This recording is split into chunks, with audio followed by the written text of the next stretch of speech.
I never thought a random Saturday afternoon would turn into one of those moments where life just stops for a second. And not because something dramatic happened, but because someone ordinary did something unexpectedly kind. That's exactly how it went down when I stumbled across this guy selling old books on the sidewalk, right in the middle of a street market I usually avoid because, honestly, I'm not really into crowds or secondhand stuff. But that day, something pulled me in, and I still wonder if it was fate or just dumb luck. So there I was, walking around downtown, just killing time before meeting a friend who'd bailed on me last minute. You know that weird mix of boredom and slight irritation when you don't want to go home but you also don't want to stand around doing nothing? Yeah, that was me. The sun was out. The city was buzzing with people, street vendors shouting over each other to sell their wares, and somewhere nearby, a busker was playing a guitar, trying to sound soulful. Then I saw him, this guy sitting on a fold-up chair behind a little display of books spread out on an old blanket.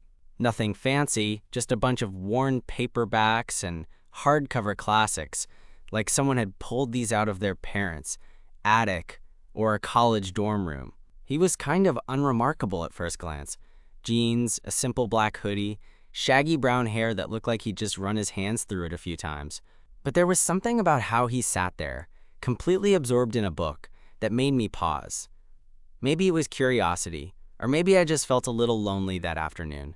But I wandered over. I figured I'd just glance at the books, maybe flip through a page or two, then move on. As I got closer, I noticed his hands were steady, like he was really into whatever he was reading, not just skimming, but soaking it in. I picked up a copy of some old fiction, the kind I never thought I'd bother with, and he looked up then, like he sensed I was interested. For a second, there was this quiet moment between us. No words, just a shared understanding that books can be more than just paper and ink.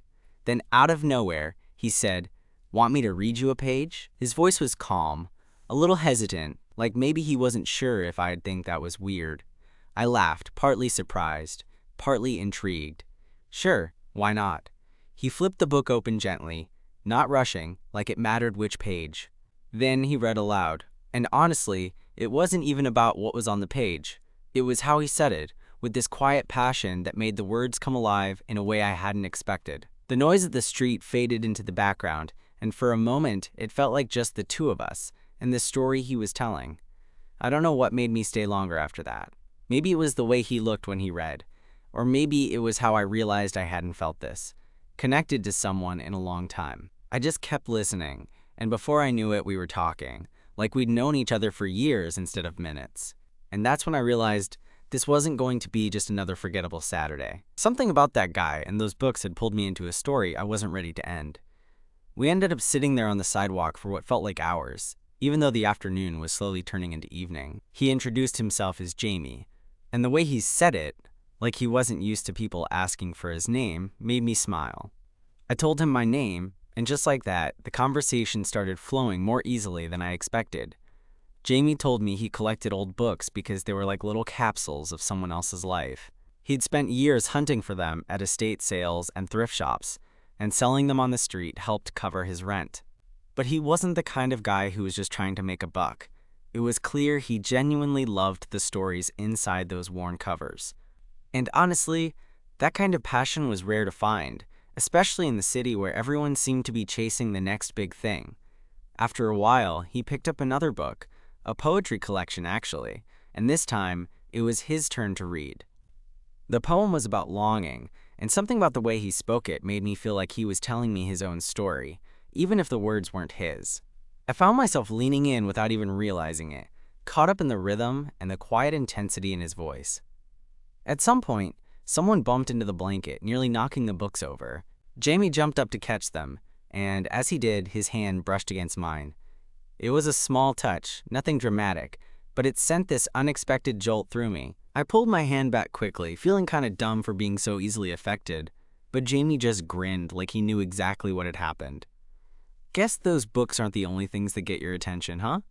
he joked softly. I laughed, a little embarrassed, but also kind of thrilled that he noticed. Maybe.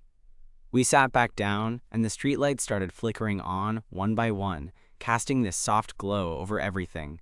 The market was quieter now, some vendors packing up, others still chatting with customers. Jamie pulled out a thermos of coffee from a bag beside him and offered me a cup. I took it, grateful for the warmth, even though it was more about the gesture than the drink itself. "Why do you read to strangers?" I asked him, genuinely curious.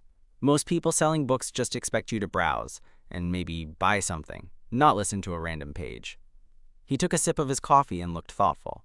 "Because sometimes stories are better shared than sold. Reading aloud, it makes the story come alive. And I guess sometimes it's a way to connect. Break the silence between people." I nodded, realizing how true that was. Life in the city could be so isolating, even when you're surrounded by millions of people. That day, Jamie's sidewalk bookstall wasn't just a place to find old novels. It was a little island of connection, a break from the noise.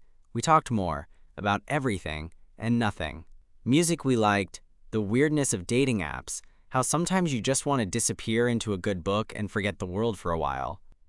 When I mentioned I worked in tech, he teased me for being one of those app people, but in a good-natured way. I shot back with a joke about how he was the analog guy, and we both laughed. Time slipped away so quickly that when I finally checked my phone, I was shocked to see how late it was. My friend had texted me hours ago, wondering where I was. I felt a pang of guilt for standing him up, but honestly, I wasn't ready to leave that spot yet. Jamie looked at me and nodded toward the sky, now streaked with the last traces of daylight. "I guess the market's closing soon." "Yeah," I said reluctantly. "I should probably head out." He started packing his books into a battered cardboard box, and I asked if he ever thought of doing something different, like opening a proper bookstore or maybe working at a library. He shrugged and said he liked the simplicity of the sidewalk, the unpredictability of who might stop by.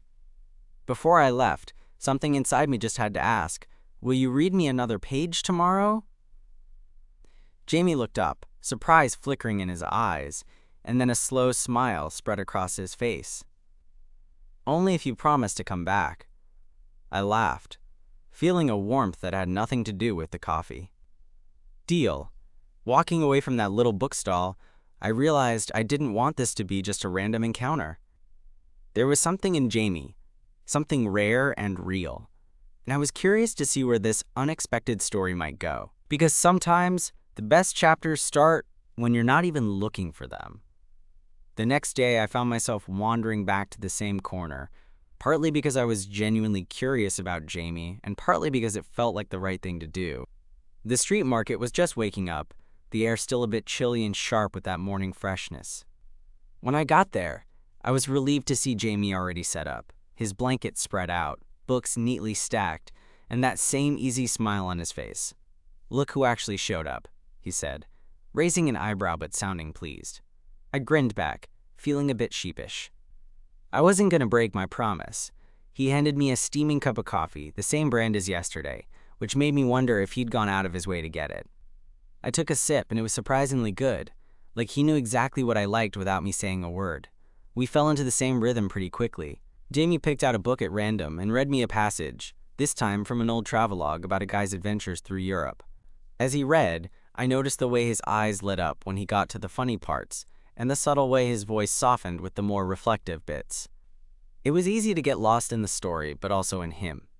After the reading, we started talking again, this time about more personal stuff. I found myself opening up about the pressure I'd been feeling at work, the constant grind that was starting to wear me down. Jamie listened, really listened, without interrupting or trying to fix anything. It was one of those rare moments where you realize someone actually cares, not just because they want to, but because they're genuinely interested. "So, what's your story?" I asked, curiosity getting the better of me. Jamie shrugged, a little hesitant. "Not much. Grew up in a small town, moved here for college, stayed because the city's got this energy, but honestly, I'm still figuring things out. Selling books, reading, hoping to find something that sticks." I nodded, recognizing that feeling of being in between, like you're waiting for the next chapter but not quite sure what it's going to be. There was a pause, the kind that's comfortable rather than awkward. Then Jamie reached for a battered copy of a poetry book and said, "Want to hear something?" "Always." He read a poem about hope and loss, about finding light in unexpected places. When he finished, I could tell it meant something to him. I told him so, and he just smiled and said, "It's easier to share with a stranger sometimes." That hit me harder than I expected. I wanted to tell him that whatever he was carrying, he didn't have to do it alone. But the words stuck in my throat. Instead, I asked if he wanted to grab dinner sometime, maybe somewhere quiet, so we could talk more without the noise and the crowd.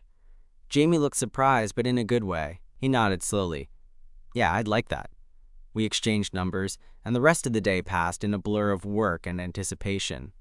It was strange how quickly someone could go from being a random passerby to the person you found yourself thinking about during boring meetings and late-night texts. That night, I couldn't sleep. I kept replaying the moments from the past 2 days, that simple act of reading a page aloud on a sidewalk turning into something much bigger. I wondered if Jamie felt the same pull, or if I was just caught up in the moment. When we met for dinner a couple of days later, it felt like stepping into a new world. The restaurant was small and cozy, with soft lighting and quiet music. Jamie was nervous, which was kind of adorable, and I could tell he wasn't used to this kind of attention. We talked about everything, our families, our dreams, the little things that made us who we were. I learned that Jamie had always loved stories, but had never really believed he'd be part of a good one himself. That made me want to show him he was wrong. At one point, Jamie reached across the table and took my hand. It was a simple gesture, but it sent this warm, electric shock through me. I squeezed his hand back, silently promising to be there, to write this story with him, whatever came next. As the night wore on, I realized that sometimes the best stories aren't found in books. They're written in moments like this, in the quiet courage of two people daring to connect, to share, to hope. And as we stepped out into the cool night air, walking side by side, I knew this was just the beginning. After dinner, we walked aimlessly through the streets, not wanting the night to end, even though neither of us said it out loud. The city felt quieter, softer somehow, as if it was giving us space to exist in our little bubble. Jamie's hand was still in mine, fingers laced together, and it was the first time I realized how natural it felt, like it wasn't a big deal, but it meant everything. We stopped in front of a small park, the kind with a few benches and trees lining the walkways. Jamie pulled me toward one of the benches and sat down, patting the spot beside him. I joined him, and for a moment we just sat there, listening to the distant hum of the city. So, Jamie said, breaking the silence, "What made you stop that first day? I mean, you usually avoid places like this, right?" I laughed softly. "Yeah, I'm not really one for crowds or random markets. But something about you, or maybe the way you were reading, it felt genuine. Like you weren't just selling books. You were sharing a piece of yourself." He looked at me, eyes searching. I guess I was hoping someone would see that. Most days, I feel invisible, like I'm just background noise. That hit me harder than I expected. I get that. Sometimes I feel the same way at work, or even around friends. Like I'm just going through the motions, hoping someone notices the real me. Jamie smiled, but it was tinged with sadness. That's why stories are so important to me. They let us be seen, even if just for a little while. We talked more after that, opening up in ways I hadn't with anyone in a long time. The night stretched on, and before we knew it, the park was empty, the streetlights casting long shadows. At one point, Jamie leaned his head on my shoulder. It was a simple gesture, but it broke down a wall I didn't realize I had. I felt a warmth spread through me, a mix of comfort and something more complicated. Hope, maybe fear, but mostly hope. Days turned into weeks, and our meetings became a routine I looked forward to with surprising intensity. Jamie's little bookstall stayed open on weekends, and I'd find reasons to be there, sometimes just to listen as he read, other times to talk about everything and nothing. Our conversations grew deeper, and so did the connection between us. One afternoon, Jamie handed me a book he'd been saving, a battered copy of a novel about two men who find each other against all odds. "I want you to have it," he said quietly. "I think you'll like it." I took it, feeling the weight of the gesture. "Why me?" "Because you showed up," he replied. because you listened, because sometimes that's all it takes. I held that book like it was a treasure, and every time I flipped through its pages, I thought about Jamie and how much he'd come to mean to me, but it wasn't all perfect. There were moments when uncertainty crept in, moments when I wondered if I was fooling myself, or if Jamie felt the same way I did. He was guarded sometimes, hesitant to talk about the future or even make plans beyond the next weekend. One evening, as we sat on my couch, a little awkward after a late movie, I decided to be honest. Jamie, I know we haven't been together long, but I want to know where this is going. I'm scared of losing something good. He looked at me, eyes reflecting a mix of vulnerability and something I hadn't seen before. I'm scared too, but maybe that's why it's worth it. We didn't have all the answers, but we had each other. And for the first time in a long time, that felt like enough. Looking back, I realized that random Saturday, when a guy selling old books stopped to read me a page, was the start of something I never saw coming. A story about connection, courage, and the quiet power of showing up. Sometimes, the best chapters happen when you least expect them. And maybe, just maybe, this was the beginning of ours. Weeks passed, and the more time I spent with Jamie, the more I realized how much he'd quietly become a part of my world. It wasn't like some whirlwind romance where everything hits fast and loud. No, this was different. It was slow and steady, like a favorite book you keep coming back to because it feels familiar and comforting. One Saturday morning, I found him already set up at his usual corner, arranging books with a kind of care that made you think each one mattered more than just merchandise. I approached and he looked up, his face lighting up like a kid seeing a teacher after summer break. "Hey," I said, trying to sound casual but failing miserably. "Hey," he replied, closing the book he was holding. "Coffee?" I smiled. "Sure." We walked to the little cafe down the block, a quiet spot with mismatched chairs and the smell of fresh espresso hanging in the air. Over steaming cups, Jamie told me about his childhood, growing up in a town so small that everyone knew your business before you did. He spoke about feeling like an outsider, always searching for a place where he could be himself without judgment. I shared some of my own stories too, the pressure of fitting into expectations, the loneliness that sometimes crept in even when surrounded by people. It felt good to talk like that, raw and unfiltered, without pretending we had everything figured out. After coffee, we wandered back toward the market, passing stalls filled with colorful trinkets and homemade crafts. Jamie stopped suddenly in front of a small booth selling vinyl records and pulled me close. "Want to dance?" he asked. I blinked. Dance? On a busy street? But then he smiled, that easy smile of his, and I nodded. No one was paying attention, and honestly, I didn't care. We slipped into a slow, awkward sway, right there on the sidewalk, laughing as we tripped over each other's feet. It was ridiculous and wonderful all at once. Afterward, Jamie looked at me with something new in his eyes, maybe hope, maybe a kind of daring. I don't want this to just be weekends and stolen moments. I swallowed the lump in my throat. Neither do I. But I'm scared. What if this doesn't work out? He reached for my hand again, but this time he held it tighter. Then we deal with it. Together. I wanted to believe that. I really did. A few days later, Jamie invited me over to his small apartment.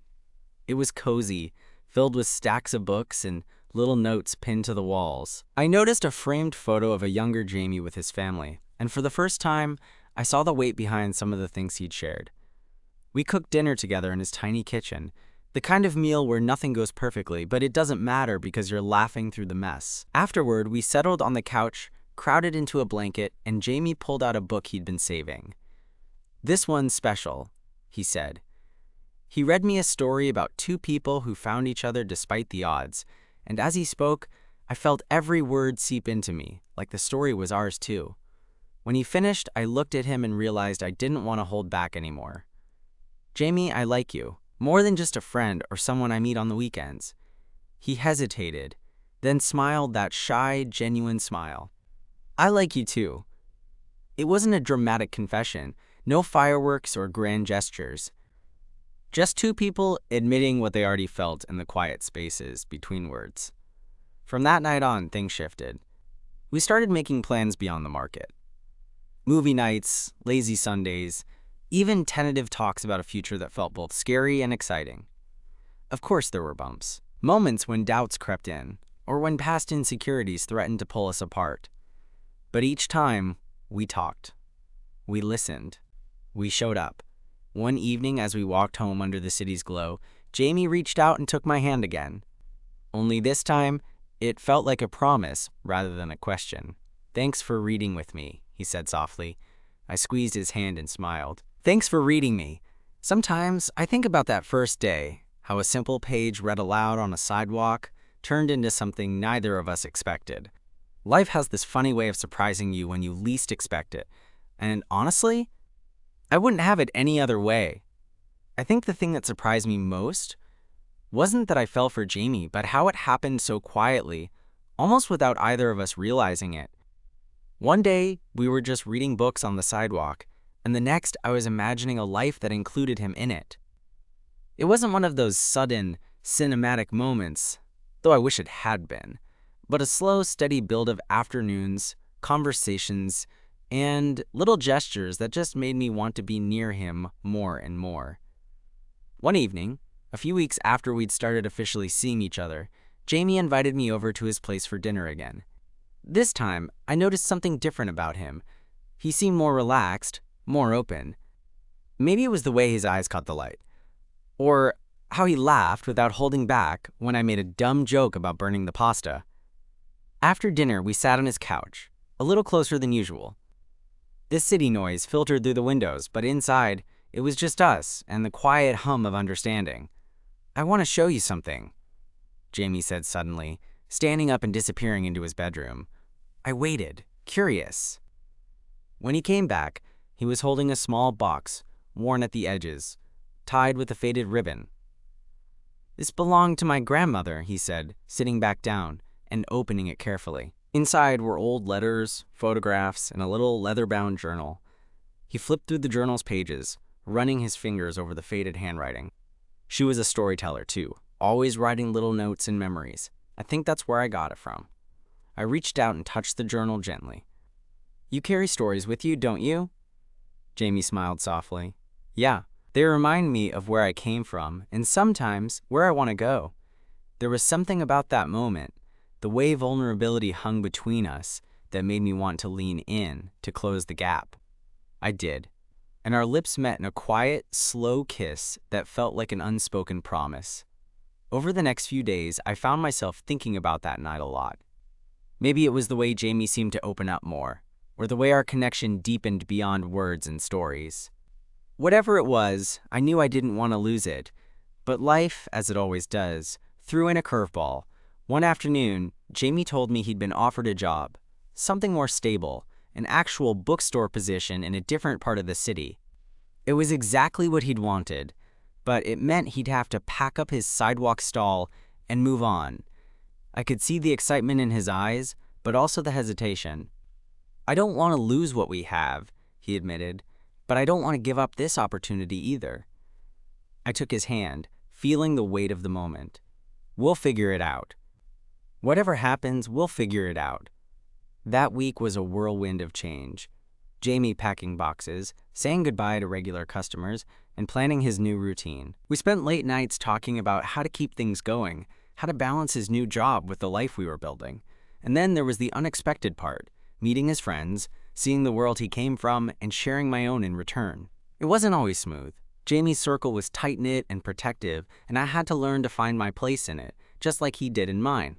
One night, after a dinner with some of his closest friends, we walked home under a sky full of stars. Jamie squeezed my hand and said, "Thanks for sticking around, for being patient." I smiled, feeling that familiar warmth. "I'm not going anywhere." That night, as I lay in bed thinking about everything, the books, the stories, the people, I realized that love isn't always about grand declarations or perfect timing. Sometimes, it's about the quiet moments, the shared pages, and the willingness to keep reading together, even when the plot twists get complicated. Jamie and I have our ups and downs. Sure, we argue over silly things, get frustrated when life gets hectic.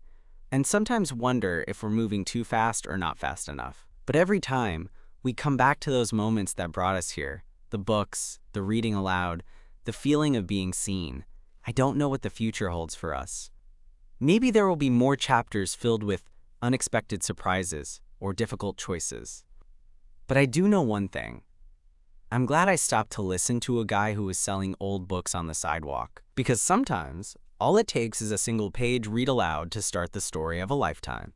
Months rolled by since Jamie started his new job at the bookstore, and somehow, despite the changes and challenges, we made it work. It wasn't always easy. Life rarely is. But the foundation we'd built on those simple afternoons, sharing stories and reading pages aloud, kept us steady. Every time I thought about how we met, I felt this quiet gratitude. A guy with a pile of old books on the sidewalk, reading me a page. That moment led to everything that mattered. One chilly evening, not long ago, Jamie and I found ourselves back at that same street corner. The market was gone, replaced by quiet streets and soft city lights. He had his little box of books with him, not to sell, but just to keep the connection alive. We sat down on the curb, sharing a thermos of coffee like old times. Jamie opened a book and smiled at me. "Want to hear a page?" I nodded without hesitation, heart a little full. As he read, I thought about how far we'd come, not just from that first meeting, but from the walls we'd slowly chipped away together. The story he chose wasn't important. It was the way he brought it to life, the way I felt like I was exactly where I was supposed to be. When he closed the book, he looked up and said quietly, "I don't want to rush anything, but I want you to know you mean more to me than I ever expected." I reached for his hand, feeling the warmth spread through me. I feel the same. No grand speech needed. Just honesty, quiet and steady. That night, as we walked home beneath the glow of streetlights, I realized that sometimes love isn't about fireworks or dramatic moments. It's about showing up, listening, and choosing each other again and again, even on the ordinary days. Meeting Jamie taught me that the best stories aren't just found in books. They're written in the moments we share, the risks we take, and the courage to be seen. And for me, that story is still unfolding, page by page, with him by my side,